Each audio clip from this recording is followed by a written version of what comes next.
ব্যক্তি তার ছেলেকে নিয়ে একটা পার্কে হাঁটছিল। তারা একসাথে হাঁটছিল। ছেলেটি গাছের উপর একটা কাক দেখে বলল, বাবা এটা কি, এটা কি? বাচ্চার বয়স ছিল 2 বছর। বাবা বলল, এটা একটা কাক। ছেলে আবার বলল, বাবা এটা কি? বাবা আবার উত্তর দিল, এটা একটা কাক। আচ্ছা ঠিক আছে, বাবা এটা কি? বাবা বলল, এটা একটা কাক। ও কাক, এটা কি? এটা একটা কাক।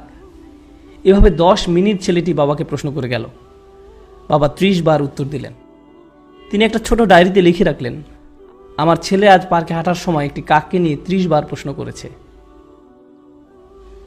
যেটা ছিল পৃথিবীর সবচেয়ে সুন্দর জিনিস। 30 বছর পর, ছেলের বয়স এখন 2 বছর না, তার বয়স 32 বছর। বাবা ছেলেকে ফোন করলো, আমি কি তোমার কাছে আসতে পারি? ছেলে উত্তর দিল, বাবা এটা ঠিক দেখা করার সময় না। বাবা বললেন, আমাকে কিছুক্ষণ সময় দাও, আমার 10 থেকে 15 মিনিট দরকার, শুধু এইটুকু সময় হলেই চলবে। চলো গাড়িতে করে বের হই, তোমার সাথে কিছু ব্যাপারে কথা আছে।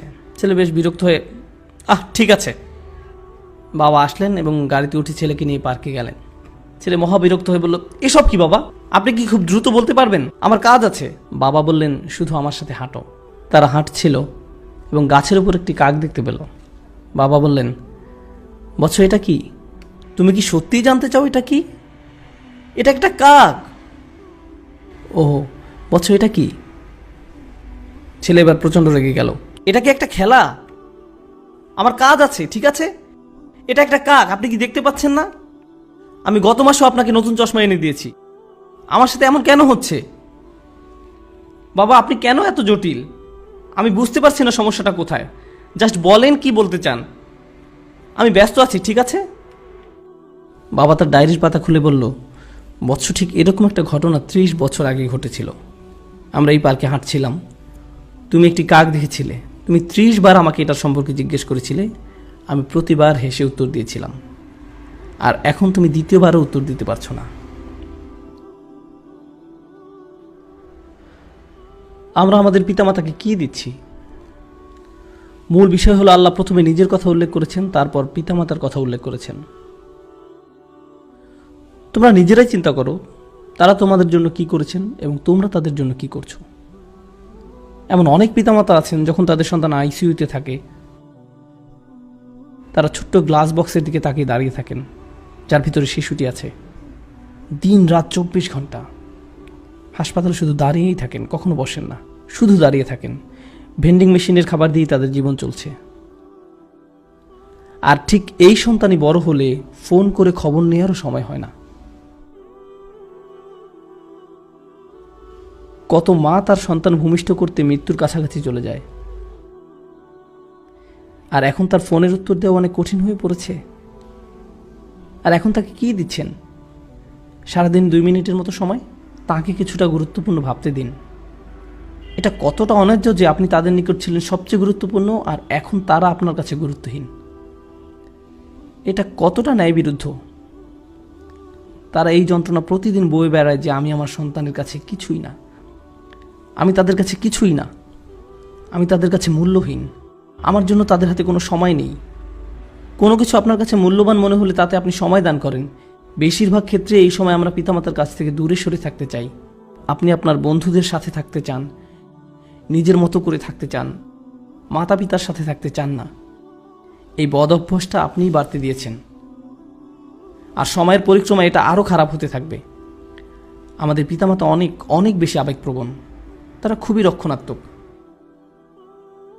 এটা বুঝতে পারবেন না যতক্ষণ না আপনি নিজে পিতামাতা হবেন। আপনার বয়স 60 হলেও আপনি তাদের কাছে শিশু।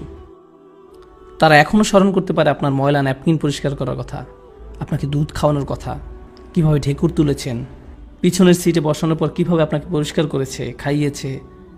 আপনি স্মরণ করতে পারেন না, কিন্তু তারা পারে। আমার সন্তান এটি মনে রাখবে না। গাড়িতে বসা অবস্থায় আব্বু টয়লেটে যাবো, টয়লেটে যাবো, টয়লেটে যাবো, হঠাৎ করে সে চুপ হয়ে যায়। আমি বললাম, জানালা নামিয়ে দেয়, এখনই সময়।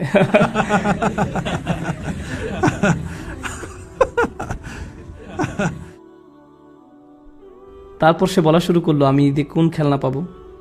আমি ভাবলাম, ওকে, গাড়ি চালানোর জন্য আজ ভালো সময় নয়। তারপর সে যখন কলেজ থেকে গ্রাজুয়েশন করেছে, একদিন বিয়ে করেছে, সে তখন আর এটা মনে রাখবে না। কিন্তু কে কখনো ভুলে যাবে না? আমি কখনো ভুলে যাব না। আমি ভুলবো না তাকে কিভাবে বাথরুমে নিয়েছি, তাকে পরিষ্কার করেছি, জামা পরিয়েছি। সে বলেছিল, আব্বা এই স্পাইডারম্যান পোশাকটা পরিয়ে দিন। আমার সন্তানের কিছুই মনে রাখবে না, আমি রাখবো, আমি মনে রাখবো। এই একই শিশু যখন পিতাকে একদিন বলে, বাবা আমি ঠিক তোমাকে বুঝতে পারি না, আমার হাতে একদম সময় নেই, এটা আসলেই তাকে দুঃখ দেয়, এটা আসলেই তাকে দুঃখ দেয়। ঠিক এই আচরণটাই আমি আপনি আমাদের পিতামাতার সাথে করে থাকি। তারা ছিল আমাদের জীবন, আমাদের জন্য তারা তাদের জীবন দিয়েছেন, তাদের ক্যারিয়ার বিসর্জন দিয়েছেন, তাদের ছুটি, তাদের বন্ধু বান্ধবদের সঙ্গ ত্যাগ করেছেন। আপনি জানেন সেটা? আমি এটা এখন জানি, আমি তখন জানতাম না। আপনি আসার আগ পর্যন্ত তাদের জীবনের এক ধরনের পরিকল্পনা করা ছিল, আর আপনি আসার পর আপনিই হয়েছেন তাদের পরিকল্পনা, আপনিই তাদের সব কিছু। এখন একটা কিছু আপনার মন মতো না হলেই আপনি রাগান্বিত হয়ে পড়েন, কিছুই শুনতে চান না, তাদের সাথে রেগে কথা বলেন। আমরা এখানে এই মুহূর্তে ইসলাম নিয়ে আলোচনা করছি না, আমরা শালীনতার কথা বলছি। তারা আপনার জন্য কি করেছে আর আপনি তাদের কি ফিরিয়ে দিচ্ছেন, এটা খুবই অন্যায়, এটা খুবই অসমীচীন। আমার বাবা এত বিরক্তিকর, আমার মা এই, তারা সবসময় রাগী, তারা কখনো সুখী নয়, তারা এই তারা সেই। কিন্তু আপনি কি, আপনার অবস্থা কি? আমি আপনাদেরকে বলছি, আমি সব সময় এটা বলার সুযোগ পাই না, যদি আপনি আপনার বাবা মার দোয়া না পান, আপনার জীবনে কোনো কিছুই ভালো হবে না। আপনার জীবনের কোনো কিছুই ভালো হবে না যদি তারা আপনার কাছ থেকে সুখী না হয়। তাদের সুখী করার জন্য আপনাকে সব করতে হবে।